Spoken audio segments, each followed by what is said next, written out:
मित्रांनो, पूर्वीच्या काळी असं होतं की राजाला आपल्या प्रजाबद्दल जर काही माहिती पाहिजे असेल तर राजा वेश बदलायचा आणि राज्यामध्ये फिरायचा। किंवा पूर्वीच्या चित्रपटांमध्ये असं दाखवायचं की पोलिसांना जर सुगावा लागत नसेल आरोपींचा आणि जर ते शोधायचे असेल तर ते वेषांतर करून जायचे। आज महाराष्ट्राच्या राजकारणामध्ये हेच चाललेलं आहे। अनेक बहुरूपी तयार झालेले आहेत। एवढंच आहे की काही नेते म्हणा, काही मंत्री आहेत ज्यांची नावं उघड होत नाही ते साधू संत आहेत आणि जे पकडले गेले ते चोर आहेत। महाराष्ट्राचं राजकारण एक सर्कस झालेली आहे। म्हणजे सर्कशीमध्ये आपल्याला विविध प्रकारच्या छटा पाहायला मिळतात, तसं आज महाराष्ट्राच्या राजकारणामध्ये विविध घटना पाहायला मिळतात, विविध छटा पाहायला मिळतात आणि आज महाराष्ट्राचं नाव हे देश पातळीवर राजकारणामध्ये खराब झालेलं आहे। त्यातच बहुरूपी म्हणजे जो वेश बदलतो आणि आपली कामगिरी फत्ते करतो त्याला म्हणतात बहुरूपी। म्हणजे महाराष्ट्राच्या राजकारणात गेल्या काही महिन्यांमध्ये 3 बहुरूपींचं नाव पुढे आलं। त्यापैकी सगळ्यात पहिली एक मुख्यमंत्री एकनाथ शिंदे, दुसरा उपमुख्यमंत्री देवेंद्र फडणवीस आणि आता तिसरे उपमुख्यमंत्री अजितदादा पवार।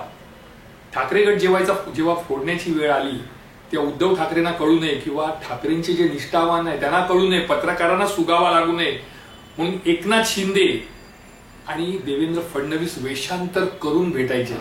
आता ते कशा पद्धतीने वेश धारण करत होते, कसे रात्री बाहेर पडायचे त्यांचं त्यांना माहिती, पण वेश बदलायचे आणि एकमेकांना भेटायचे आणि सरकार पाडण्याचं कारस्थान रचत होते। जवळपास 2 ते 2.5 महिने यांनी वेषांतर केलं, अनेकदा भेटले आणि अखेर सरकार त्यांनी पाडलं, ठाकरे गटाला फोडलं।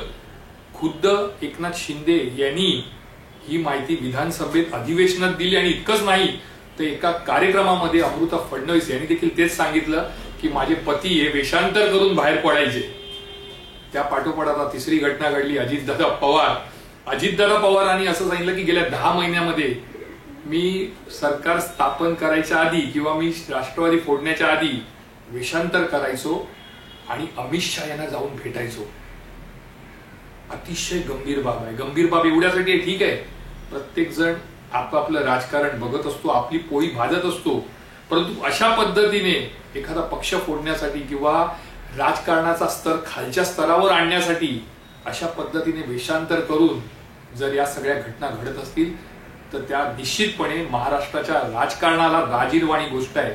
लाजिरवाणी गोष्ट एवढ्यासाठी आहे की आपण लपून जायचं आणि त्यातही मंत्री, मला असं वाटतं की ज्या मंत्र्यांच्या सुरक्षेसाठी पोलीस आहेत त्यांच्यावर कारवाई होणं गरजेचं आहे। कारण एखादा मंत्री जेव्हा वेश बदलतो, खासगी गाडीतून बाहेर पडतो, त्याची नोंद पोलीस ठेवत नाही। जे बंगल्यावर असतात त्यांचा जो स्कॉटिंग असतो पोलिसांचा त्यांना माहित नसतं आणि अशा वेळी हे मंत्री जे असतात, हे नेते असतात, ते बाहेर पडतात। उद्या जर काही अनुचित घटना घडली किंवा एखाद्या नेत्याला, एखाद्या मंत्र्याला काही जर अपघात झाला तर त्याला जबाबदार कोण असणार? फार गंभीर बाब आहे। अजितदादा पवार असू दे, एकनाथ शिंदे असू दे, फडणवीस असू दे, हे सापडले म्हणून चोर आहेत। पण आज महाराष्ट्राच्या राजकारणामध्ये असे अनेक आहेत, नेते आहेत, मंत्री आहेत की जे आपल्या विरोधकांना गपचूप जाऊन भेटतात। आपल्या विरोधकांना आपल्या विभागात नाही तर दुसऱ्या विभागात जाऊन भेटतात, कधी खासग्या गाड्या घेऊन जातात।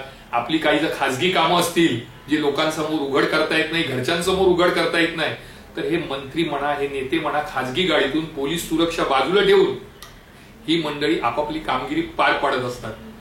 तेच फडणवीसांनी केलं, तेच अजितदादांनी केलं, तेच एकनाथ शिंदे यांनी केलं। ते बहुरूपी बनले, वेश धारण केलं आणि त्यांनी महाराष्ट्राच्या राजकारणाचा चक्काचूर करून टाकला। मला इतकंच वाटतं की ही गोष्ट जी आहे किंवा ही घटना जी आहे ती महाराष्ट्रासाठी लाजिरवाणी आहे। कारण अशा पद्धतीने वेश धारण करणं, बहुरूपी बनणं, सरकार पाडण्याच्या हालचाली करणं, ज्यांच्या विरोधात आपण अधिवेशनामध्ये जोरजोराने आक्रमक होतो, जोरजोराने बोलतो, ज्यांना विरोध करतो, ज्यांचे भ्रष्टाचार आपण चव्हाट्यावर आणतो, त्याच लोकांना आपण गपचूप जाऊन वेषांतर करून भेटतो।